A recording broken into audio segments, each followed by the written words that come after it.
Bismillah. Assalamualaikum warahmatullahi wabarakatuh. Alhamdulillah. Alhamdulillahilladzi arsala rasulahu bil huda wa dinil haqq liyudhhirahu 'ala dini kulli wa kafa billahi shahida. Asyhadu an la ilaha illallah wahdahu la syarika lah. Asyhadu anna Muhammadan abduhu wa rasuluh. Allahumma shalli wa sallim ala nabiyyina Muhammadin wa ala alihi wa sahbihi wa man tabi'ahum bi ihsanin ila yaumiddin. Raditu billahi rabbil islami dina wa Muhammadin nabiyya wa rasulah. Rabbi zidna ilma wa rzuqna fahma. Alhamdulillah jamaah tadarus Al-Qur'an yang dirahmati oleh Allah Subhanahu wa taala. Kita bersyukur kepada Allah hari ini dan malam hari ini Allah memberikan kenikmatan yang begitu besar kepada kita. Lebih-lebih adalah nikmatul iman wal Islam, nikmatnya sehat, nikmatnya kesempatan, nikmatnya umur. Bahkan Allah memudahkan kita beraktivitas ya terkait dengan kehidupan kita, baik berupa amal ibadah kita yang terkait langsung dengan ibadah mahdhah maupun ibadah-ibadah yang bersifat sosial. Semoga nikmat Allah yang diberikan kepada kita senantiasa kita syukuri dengan banyak memuji, bersyukur kepada Allah dengan mengucapkan alhamdulillah dan berupaya menggunakan nikmat itu dalam ketaatan kita kepada Allah Subhanahu wa taala. Jamaahnya dirahmati Allah Subhanahu wa taala, mulai pasca Ramadan dan kita sudah masuk tahun baru Hijriyah. Kalau kemarin kita menyelesaikan kitab Ushulul Iman, walaupun sudah kita ringkas beberapa poin terkait dengan Arkanul Iman dan beberapa tambahan yang terkait dengan Syu'abul Iman, cabang-cabang iman. Kita akan memulai kajian kitab yaitu Asyra Qawaid fil Istiqomah. Kita mencoba mendalami kembali atau kaidah-kaidah. Jadi disebutkan ada Asyra Qawaid, ada 10 prinsip atau 10 kaidah, 10 hal yang bisa kita jadikan pijakan terkait apa? Fil istiqomati, terkait dengan istiqomah. Tentunya istiqomah ini menyangkut dua hal. Jadi istiqomah fil iman wa istiqomah fil amal. Jadi istiqomah kita dalam menjaga keimanan kita dan istiqomah di dalam amal soleh kita. Nah, al istiqomatu ay luzum. Jadi istiqomah itu tentunya adalah komitmen, kontinu, ya, jadi rutin, ya. Kenapa? Karena istiqomah ini justru yang nanti akan mendapatkan anugerah dari Allah, kemuliaan dari Allah, yang nanti hikmah-hikmah dari istiqomah ini menjadi bagian kemuliaan seorang mukmin ketika nanti berada di surganya Allah Subhanahu wa taala. Ada beberapa ayat yang menjadi rujukan dari kitab ini. Kitab ini sebenarnya ringkasan, ya, ringkasan mulakhos yang kemudian diringkas kembali oleh Syekh Abdul Razak bin Abdul Muhsin Al-Badr, ya, ulama besar, ulama akidah yang dengan keistimewaan beliau, saya pertama bertemu beliau baik di Indonesia atau ketika di Madinah, dan beliau termasuk ulama yang alim az-zuhud, ya. Artinya apa? Banyak kitab-kitab yang beliau syarah atau beliau ringkas, kemudian yang terkait dengan akidah, ya. Maka ringkasan-ringkasan beliau ini sering menjadi rujukan, ya. Bahkan beberapa kali datang ke Indonesia di Istiqlal atau juga di Bogor, ya. Beliau memberikan 10 prinsip ini bukan berarti batasan, tapi bagaimana cara kita untuk mengambil 10 prinsip ini sebagai standar sederhana, standar ringkas ketika kita mendalami istiqomah. Nah, yang pertama beliau menyebutkan al-istiqomatu min nikmatillah. Orang itu bisa istiqomah itu karena nikmatnya Allah. Jadi kalau tadi disampaikan istiqomah itu harus menyangkut dua hal dalam prinsip kitab ini. Jadi istiqomah terhadap iman Iman kita yang namanya istiqomah mulai dari A sampai Z, mulai kita hidup dan punya kesempatan untuk beribadah, balik sampai kita mati. Ketika mati dalam posisi beriman, berada dalam jalan Shiratal Mustaqim, berarti dia istiqomah. Itu dalam tataran iman. Sehingga kalau nanti ada beberapa ayat wala tamutunna illa wa antum muslimun, itu berarti kita jaga mulai kita beriman sampai nanti kita wafat. Karena boleh jadi orang itu dari usia mungkin dewasa atau sabab, dia berusia 40 masih bisa menjaga imannya. Belum tentu 40 tahun sampai wafatnya dia bisa menjaga iman. Atau orang dari umur sekian sampai sekian banyak bermaksiat, boleh jadi ketika nanti ditakdirkan oleh Allah, dia bertobat di akhir hayatnya, justru orang ini adalah yang punya kepentingan. Ya kalau yang ada yang merasa nggak apa-apa, dulu mungkin orang beriman, terus kemudian sekarang jadi iman, semoga husnul khotimah. Nah, artinya gitu loh. Jadi itu namanya istiqomah fil iman. Nah kita ini sekarang tarafnya jaga ya opo iman kita mulai awal itu sampai akhir tetap gitu. Maka kalimat wala tamutunna illa wa antum muslimun sebagai standar. Ya, standar kita. Nah, makanya yang kedua istiqomah fil amal. Bagaimana menjaga rutinitas amal. Ya. Makanya jemaah sekalian, memang tahapan hidup kalau terkait dengan iman ya kita dasari dulu. Yang dulu kita sudah bahas al-imanu yazidu wa yanqus. Yang namanya iman itu ya apa Pak? Bertambah dan berkurang. Kalau lagi ngaji gini, kayak Pak Arif tuh imane tambah wis. Top.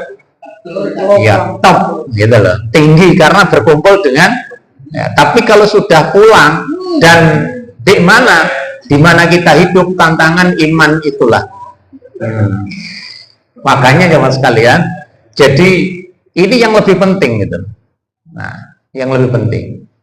Makanya termasuk majelis taklim seperti ini kan sebetulnya ketika iman kita rendah atau mulai turun, kemudian bertemu dengan saudara kita berada di majelis taklim, di saat itulah iman kita tambah. Jangankan kita, sahabat itu juga gitu.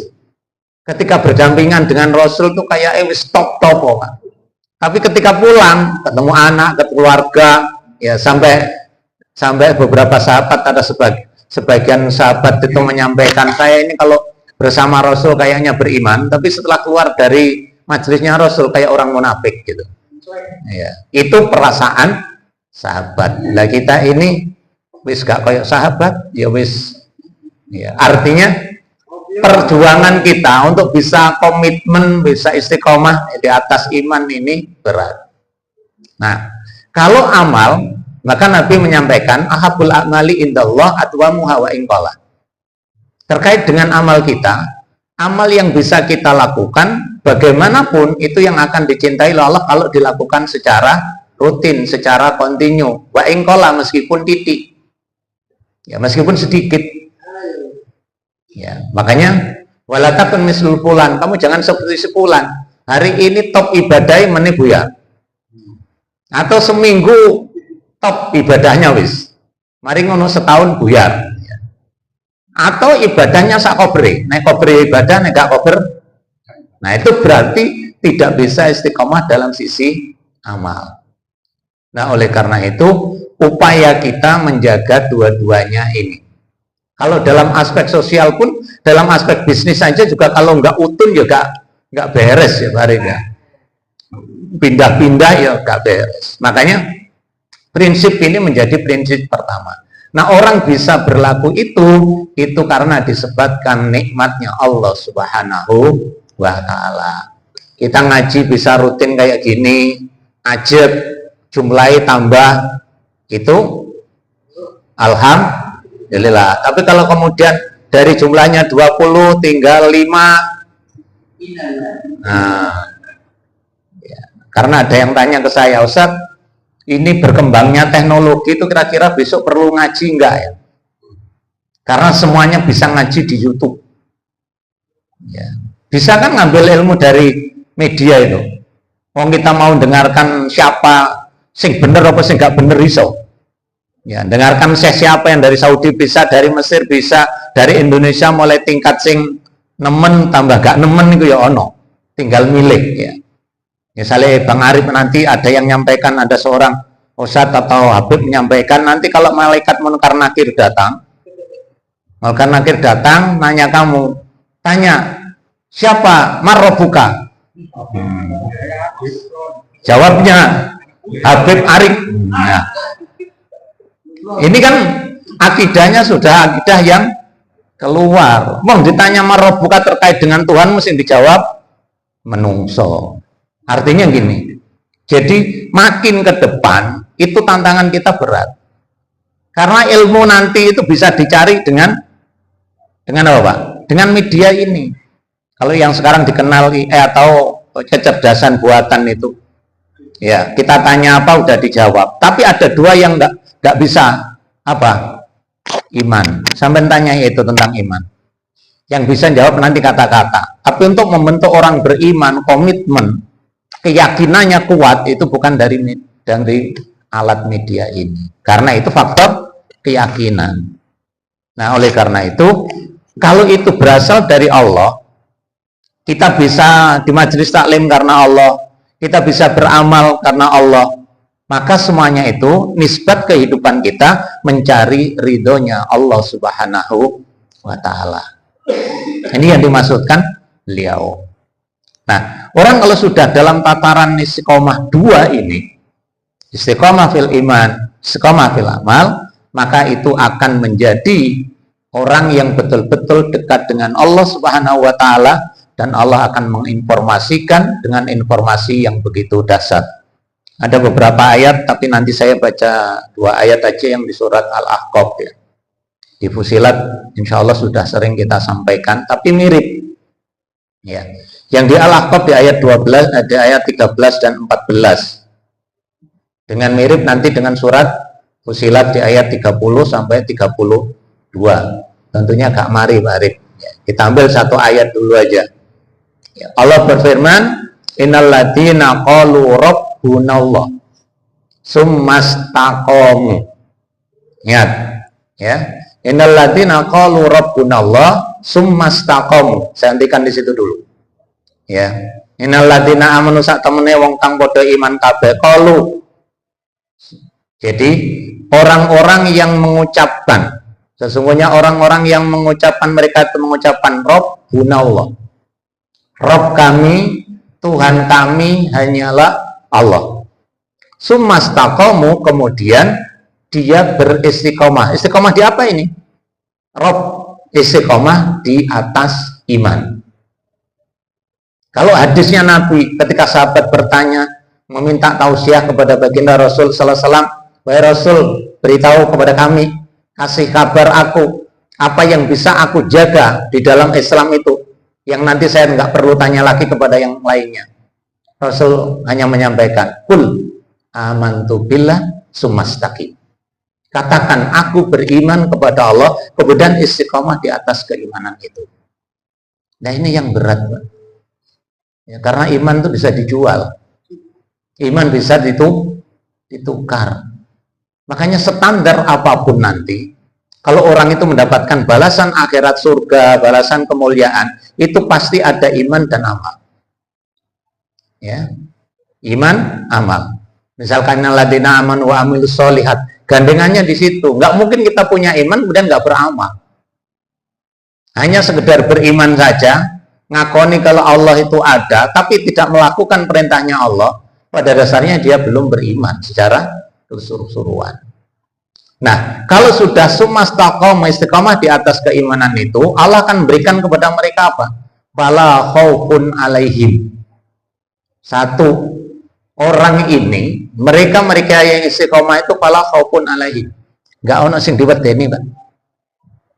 Tidak takut dalam menghadapi hidup ini, juga enggak takut. Karena hidup memang harus dihadapi. Ya, senang dan susah, baik dan buruk itu ada dalam kehidupan kita. Nah, takutnya nanti kepada siapa?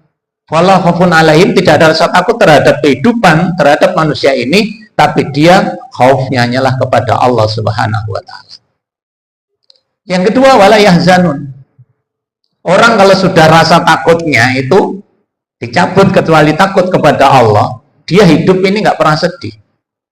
Karena hidup di dunia itu pasti ada yang menyenangkan, ada yang tidak menyenangkan. Namanya hidup di dunia. Ada senang, ada susah, ada fakir, ada miskin, ada kaya. Artinya silih berganti. Ada yang hidup, ada yang mati. Nah, tinggal orang beriman punya sikap kan.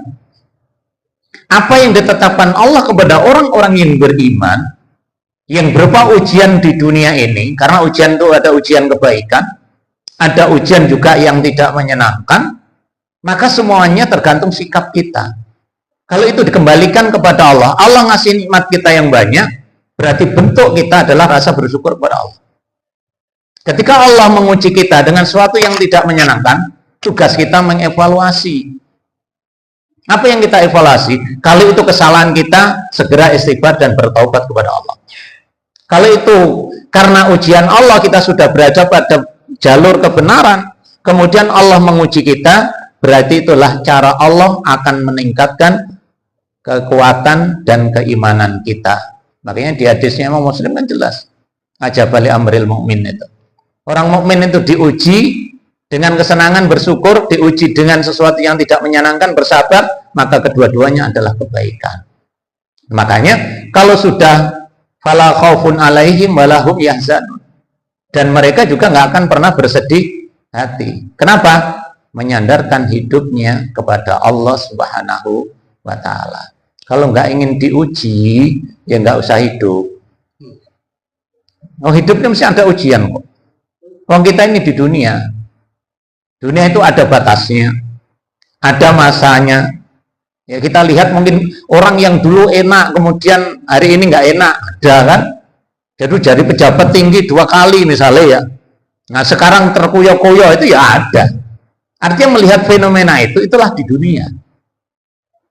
Nek pengen nggak ada sesuatu yang menyusahkan, ya nanti di mana?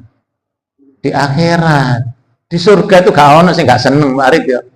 Ya opo harim ditambahi, nikmat mau apa-apa itu yang diinginkan datang sendiri, nggak usah beli. Ya, itu loh. Ya makanya nggak usah bersedih hati itu loh. Ya, misalnya di rumah ternyata istri muring-muring, ya, nasehatin dengan iman, ya udah bersabar. Memang istri itu juga ujian, itu loh.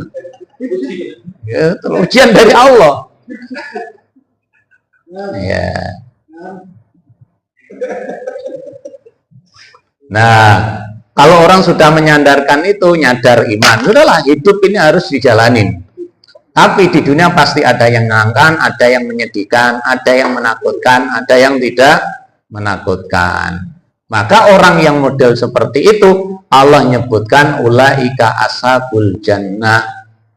Nah, orang-orang yang memegang prinsip tadi, keimanan yang kokoh itu termasuk penduduk surga. Ketoke enteng Mbak Ri, tapi abot.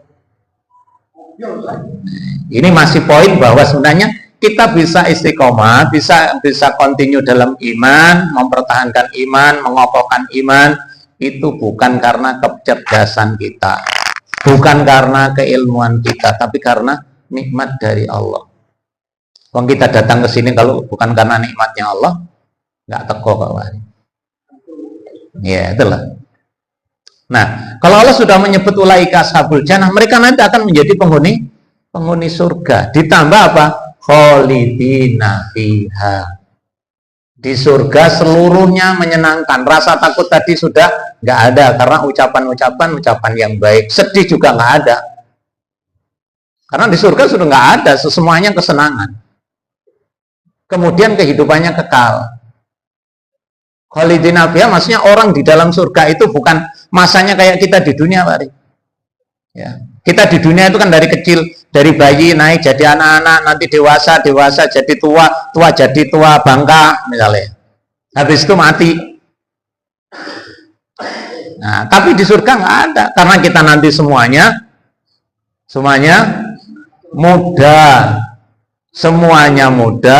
anak-anak muda sing ganteng-ganteng, tingginya mirip fisik buyut kita yaitu Nabi Adam alaihi salam.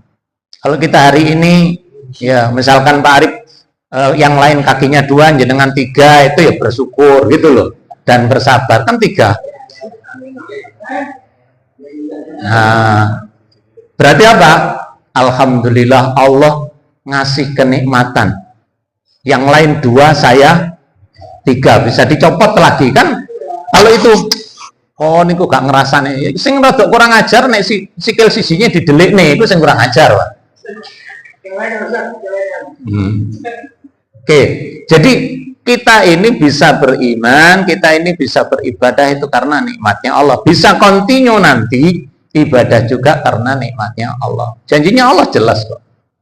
Maka kalau Allah sudah ngasih janji ini dan kita mengimani, itu adalah bagian jazaa'an bima kanu ya'malun, itu sebagai balasan bagi orang-orang yang mau mengerjakan bagaimana menjaga istiqomah itu. Ya, ini di surat Al-Ahqaf. Nanti di surat Fusilat 30 sampai 32 itu lebih dahsyat. Tapi kalimatnya di awal sama. Innalladzina qalu rabbunallah summastaqamu. Kalau di situ tatanazzalu alaihimul malaika alla takhafu wa la tahzanu wa absyiru bil jannati lati kuntum tu'adun. Nahnu awliya'akum fil hayati dunya wa fil akhirah. Artinya apa? Lebih gamblang, lebih tegas. Kalau ini kan yang Al-Ahqaf ini langsung dipotong. Pokoknya kamu istiqomah iman, kemudian kamu nggak punya rasa takut, juga nggak punya rasa bersih hati, jaminannya ashabul jannah. Tapi kalau di bawah itu runtut, yang Fusilat itu. Ya, setelah sumastaqamu tatanazzalu alaihimul malaika. Malaikat nanti akan ngasih kabar kepada mereka orang-orang yang istiqomah. Imam Katsir menyebutkan kapan orang itu dikasih kabar oleh malaikat. Ternyata di saat itu adalah sebelum dia meninggal. Jadi sebelum dia meninggal malaikat sudah ngasih tahu. Nah, kalau istiqomahnya enggak, ya malaikat enggak akan datang. Malaikat ngasih kabar itu dengan kabar apa? Kamu yang sudah istiqomah, dikabari wa absiru bil jannah, kamu nanti tempatnya di surga. Ya. Yang ngasih informasi siapa? Nah, kalau kita ini masih informasi dasar, Pak. Oh, kita masih beriman. Kita harus berusaha menjaga iman itu. Kita harus berusaha menjaga amal soleh itu. Ya, malaikat belum bisikin kita, tapi ayat Al-Quran, hadis itu sudah menyampaikan kepada kita. Itulah. Jadi Allah ngasih kabar sudah bagi orang-orang yang mereka beriman. Fala takhafu wala tahzanu. Sama. Masuk surga, kamu nggak perlu takut, juga kamu nggak perlu bersedih hati. Enak kan? Itu janjinya Allah. Nah, cuma ungkapan Al-Quran itu terkait dengan aplikasinya, pelaksanaannya yang berat. Ya, yang berat. Memang orang jadi continue untuk bisa continue itu berat. Nah, kalau keyakinan ini dibangun, Allah ngasih janji lagi. Nahnu awliya'ukum fil hayati dunya wa fil akhirah. Kamu gak usah khawatir, kamilah yang nanti akan menolong kehidupan kamu di dunia dan di akhirat. Ya. Nah, makanya satu qawaid ini aja itu kalau mau menjabarkan dengan dasar tafsir itu sebenarnya panjang, Pak. Baik dari sisi singkat. Tapi intinya bagaimana kita berupaya menjaga istiqomah ini. Pertama harus menyadari orang itu bisa istiqomah bukan karena kecerdasannya, bukan karena kekuatannya sendiri. Kita mampu menjaga iman, mampu menjaga amal soleh kita rutin itu karena diberi nikmat Allah Subhanahu wa Ta'ala. Kalau enggak dapat, tak. Ya. Dan kita di majelis gini, Pak, itu termasuk orang-orang yang asing, orang-orang yang apa? Pilihan. Kita di majelis taklim itu termasuk orang-orang pilihan. Kalau kita mau hitung orang yang sekarang di alun-alun dengan yang di sini kira-kira banyak di mana, Pak? Ya, yang kira-kira dijanjikan oleh Allah, janjikan Rasul yang mana? Nah, sini. Majelis. Oh, Nabi itu menyampaikan Ya. Kalau kita ini di majelis berarti majelis ilmu, bahkan malaikat hadir di sana. Bahkan Nabi menyampaikan masalah katorikon yaltamisu bihi ilman sahalallahu lahu fi thoriqon ilal jannah. Jelas, Pak. Cuma karena keimanan seseorang itu kadang nggak yakin berita dari Allah, lebih yakin berita dari Mbah Google misalkan. Maka keyakinan ini yang harus kita jaga. Jadi ke depan ini iman itu lebih berat, Pak. Jaga iman itu lebih berat. Musuhnya bukan hanya musuh di luar, tapi musuh di dalam diri kita. Apa yang kita bawa ini juga riskan menjadi musuh kita. Nah, oleh karena itu, poin 1 ini insya Allah nanti kita akan lanjutkan pada poin berikutnya. Kalau 10, kalau 1 bulan sekali berarti setahun ya. Iku nek ustadz teko, ustadz gak teko, gak situ meneh. Ya, inilah. Tapi yakinlah bahwa ilmu yang kita terima, kita ambil, kita amalkan sedikit demi sedikit. Insya Allah lah, meskipun umur kita nggak nyampe selesai, azam kita, niat kita untuk mencari ilmu dimudahkan oleh Allah Subhanahu wa Ta'ala. Semoga Allah mudahkan kita, menjaga iman kita, menjaga amal kita.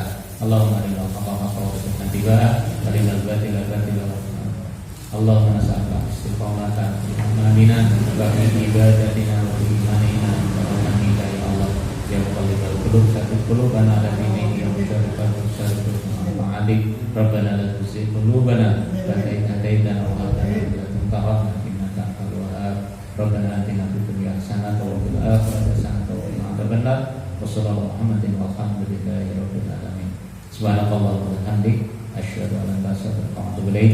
Assalamualaikum warahmatullahi wabarakatuh.